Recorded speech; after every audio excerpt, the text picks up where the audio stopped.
So the FaceIt closed beta is here, and probably by the time this video comes out, FaceIt is open to the public.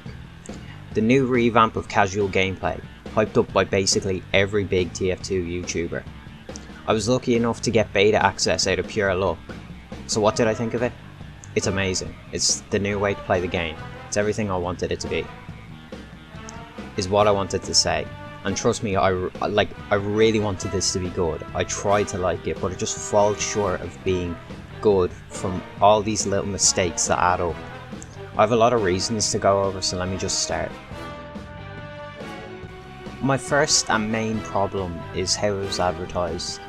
Now the SFM to go along with it was amazing, it's Valve quality stuff, but that's not what I'm talking about. FaceIt advertised this as the new way to play casual, which would be good if they didn't make it as competitive as they could. They added MMR ratings, cooldowns for leaving matches, no joining in progress matches. All this stuff should be applied to competitive, not casual. Now the other changes I like: fixed spread, no random crits, no bots. I like being able to play the game without having an aneurysm from some soldier's 5th crocket in a row.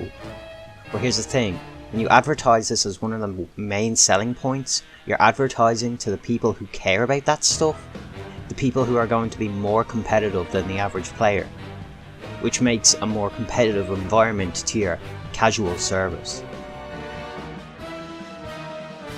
Not to mention, people are acting like this is the best thing to ever happen to TF2, that it's revolutionary.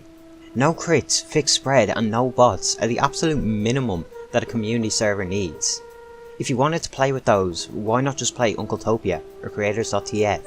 They are literally the exact same, except more server locations, and Creators.tf also has silly servers for those who want it. This also brings me to my next point, server locations. Now, this isn't a major problem, but there's currently 2 server locations, one in America and the other in the Netherlands, which is fine for most people, but I have seen a few people with 200 plus ping on the Netherlands servers. I can't speak for American servers because I haven't played on them. Now again, it's closed beta, so I assume they're going to have more in the future. But for anybody in Australia or Asia, you're going to have a problem playing. You may say, okay Sam, that's all well and good, but what does the servers play like? And this is where I come to my biggest problem. FaceIt is an unbalanced mess. Nearly every single game I've gotten into, it's extremely one-sided. You either steamroll them, or you get steamrolled. Out of all of the games I've played, I say 2 were at least somewhat balanced. Not only that, due to the MMR and the literal real life and in-game prizes they're offering, this is like 12v12 competitive, and if you play comp you know how bad that would be. FaceIt attracts the more try-hard players in the TF2 community due to fixed spread and no crits, so at least in my experience there's barely any room for error, messing around, anything like that. It also means that higher DPS classes will have more an advantage than pick classes. And finally, some nitpicky things. 1. I played a single game, and then FaceIt deemed my account suspicious, so I had to install anti-cheat. Okay, fine. But for whatever reason, anti-cheat doesn't let you record gameplay or instant replays, so all the footage you've seen in the background is just pubs. Okay, fine, so you can't record while the anti-cheat isn't active. Actually, no, you can't record at all.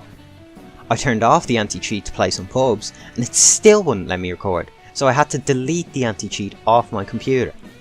Also, some YouTubers were saying that only 10% of accounts would be deemed suspicious. Well, literally every game I got into, half the team had anti-cheat enabled. I know all of the stuff I've been talking about has been kind of a mess. I'm sure there's some things I forgot to talk about. I just wanted to get this video out before it became outdated. As of publishing this, FaceIt has been open to the public for about a day. Hopefully they've made some improvements to make it more enjoyable, but right now I think that FaceIt will be gone in a couple of months.